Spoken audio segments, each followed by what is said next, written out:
বর্তমান বৈশ্বিক সমস্যাগুলোর মধ্যে শরণার্থী সংকট অন্যতম। আরব দেশগুলোতে অস্থিতিশীল পরিস্থিতির কারণে জন্মভূমি ত্যাগ করছে হাজারো মানুষ। ইউরোপে যেতে ঝুঁকি নিয়ে ভূমধ্যসাগর পাড়ি দিতে গিয়ে সলিল সমাধি হচ্ছে অনেকেই। মৃত্যুর মিছিলে যোগ হচ্ছে নতুন নতুন নাম। সাগর তটে শিশু আয়লান কুদ্রির মরদেহ কাঁপিয়ে দিয়েছে বিশ্ব মানবতার ভিত। মায়ানমারে জাতিগত সংঘাতে রোহিঙ্গারা শরণার্থী হয়ে আছে বাংলাদেশে। কক্সবাজার ও আশপাশের এলাকায় বাস করা এসব মানুষের সংখ্যা অন্তত ৩,৩২,০০০।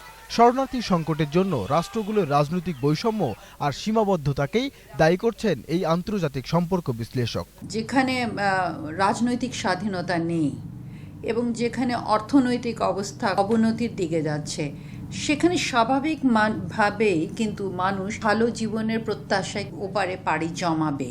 একই সঙ্গে তাদের মানবিক দৃষ্টিতে দেখার পরামর্শ এই বিশেষজ্ঞের। মানবীয় দৃষ্টিকোণ থেকে, এবং এটাকে একটা রাষ্ট্রীয় কূটনীতির চাল এগুলোর মধ্যে নিয়ে আসাটা ঠিক না।